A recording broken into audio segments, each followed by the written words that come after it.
मीरपुर नाम के गांव में शीला नाम की एक गरीब औरत अपने 2 बच्चों के साथ रहती थी। इसके बेटे का नाम सूरज और बेटी का नाम तारा था। शीला मिट्टी के बर्तन बनाने के हुनर में बहुत माहिर थी और अपने इसी हुनर से मिट्टी के बर्तन बेचकर अपने दोनों बच्चों को पाल रही थी। जैसे तैसे गरीबी में जिंदगी गुजर रही थी। कुछ दिन बाद दिवाली का त्योहार था और उसीलिए शीला ने मिट्टी के दिए बनाए थे ताकि उन्हें बेचकर अपने बच्चों के साथ सुकून और खुशी के साथ दिवाली मना सके। वो दिए बनाती थी और उसकी बेटी तारा उनको बेचने के लिए बाजार जाती थी। दिवाली के लिए मिट्टी के दिए खरीद लो प्यारे, और सस्ते दिए खरीद लो।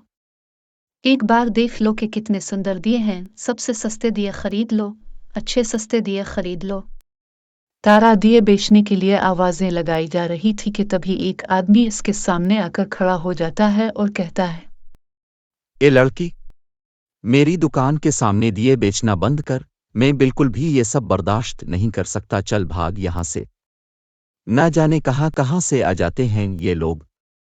भैया, मैं तो सड़क किनारे बेच रही थी। क्या ये सड़क भी आपकी दुकान का हिस्सा है?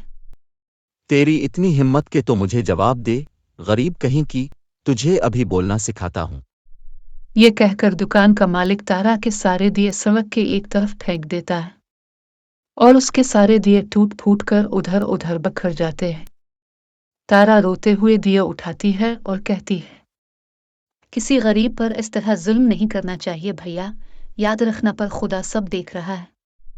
ये कहते हुए तारा जोर जोर से रोने लगती है। तभी एक बुजुर्ग तारा को चुप करवाते हुए कहता है, क्या हुआ बेटी, ऐसे क्यों रो रही हो? चुप हो जाओ, सारी बात बताओ। इस दुकानदार ने मेरे सारे दिए तोड़ दिए। मैं बैठ के मिट्टी के दिए बेच रही थी। अब मैं क्या करूंगी? माँ को क्या कहूंगी? बेटी चुप हो जाओ कहीं और जाकर दिए बेच लो। इन अमीरों को गरीबों को सताने में न जाने क्या मजा आता है। गरीबों की कोई नहीं सुनता। ये कहकर वो बुजुर्ग चला जाता है और तारा रोती हुई घर चली जाती है। घर जाकर तारा इस वाकये के बारे में अपनी माँ को बताती है। इसकी माँ को बहुत दुख होता है और वो भी इसे समझाने लग जाती है कि रो मत बेटी, हम गरीबों के साथ ये सब होना कोई नई बात नहीं। मैं तुझे और दिया बना कर दे देती हूँ, तो कल दूसरी जगह जाकर बेच देना। सब ठीक हो जाएगा बेटी, जिंदगी का नाम ही कोशिश है। खुदा तेरी मदद करेगा। इस तरह शीला अपनी बेटी को और दिया बनाकर दे देती है और फिर वो इसी बाजार में दूसरी जगह जाकर बेचने लगती है। तारा बहुत लगन से दिए बेचती है, लेकिन शाम हो जाती है और उसके 60 रुपए के ही दिए बिकते हैं। आज तो शाम तक सिर्फ 60 रुपए के ही दिए बिक पाए हैं। इस तरह तो लगता है कि हम दिवाली मना ही नहीं पाएंगे। इतने कम पैसे में तो 2 वक्त का खाना खाना ही मुश्किल है, तो हम दिवाली कैसे मनाएंगे? इस तरह कई दिन गुजर जाते हैं और तारा दिए बेचकर कुछ खास अच्छी कमाई नहीं कर पाती। देखो ना माँ, आज दिवाली का दिन आ गया है और दिए तो बिक ही नहीं रहे। इस तरह तो लगता है हम ये बेचकर कुछ खास कमाई नहीं कर सकेंगे और इस बार भी दिवाली नहीं मना पाएंगे। जो होगा देखा जाएगा बेटी, तो दिए तो बीच हो सकता है आज के दिन ज्यादा बिक जाएं। क्या पता आज हमारी किस्मत चमक ही जाए, तो हिम्मत मत हार। माँ के समझाने पर तारा को कुछ हिम्मत मिलती है और वो दिए लेकर घर से निकलने लगती है। मगर तभी इसका छोटा भाई चांद वहां आ जाता है। आज दिवाली का त्योहार है। आप मेरे लिए नए कपड़े, मिठाइयाँ और पटाखे जरूर लाओगे ना आपी? क्यों नहीं, मैं जरूर लाऊंगी नए कपड़े, मिठाई और थैला भर कर पटाखे लाऊंगी तेरे लिए। फिर तो मैं खूब दिवाली मनाऊंगा। इस दिन तारा को बार बार उसके भाई का चेहरा नजर आ रहा था।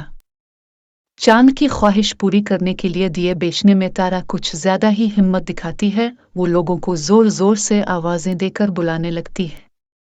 इसकी मेहनत और लगन देखकर लोग इससे दिए खरीदने भी आने लगते हैं। ये देखकर तारा खुश हो जाती है।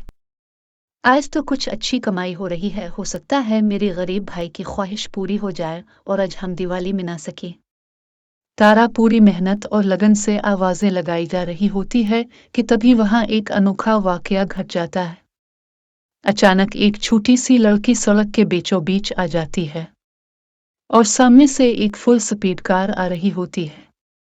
जैसे ही तारा की नजर इस पर पड़ती है, वो दौड़कर इस बच्ची को उठाने की कोशिश करती है।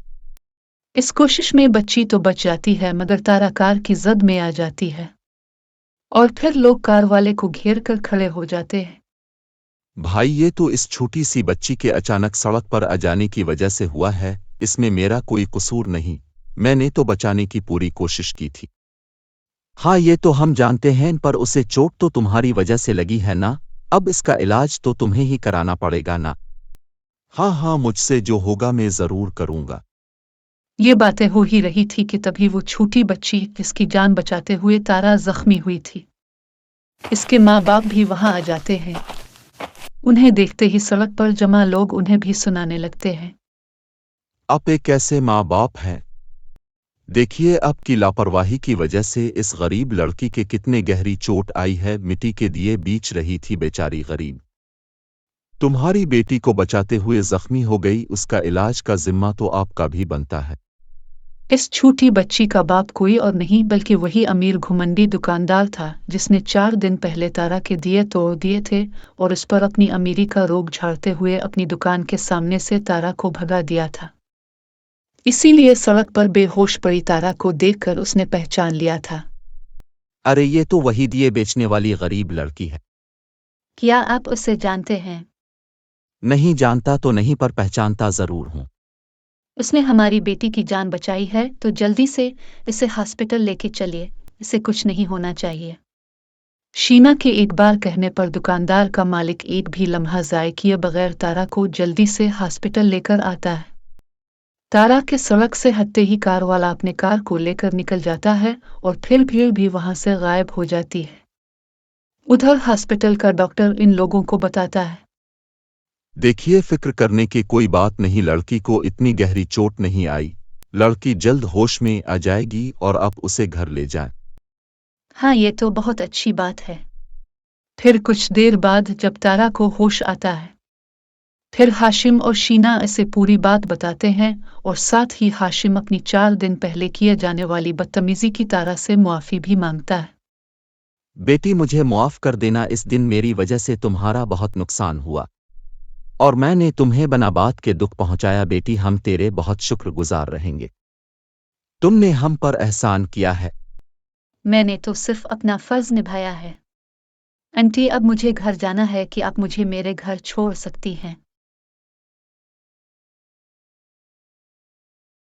तारा के ये कहने पर हाशिम और शीना दोनों मियाँ बीवी पहले तो उसे बाजार ले जाकर कपड़े, मिठाइयाँ, पटाखे पर बहुत सारी चीजें खरीद कर देते हैं और फिर उसके घर तक छोड़ने खुद जाते हैं। इस तरह गरीब फैमिली की दिवाली अच्छी बनती है, साथ ही 2 खानदानों के बीच मोहब्बत और अपनीपन का गहरा रिश्ता कायम हो जाता है।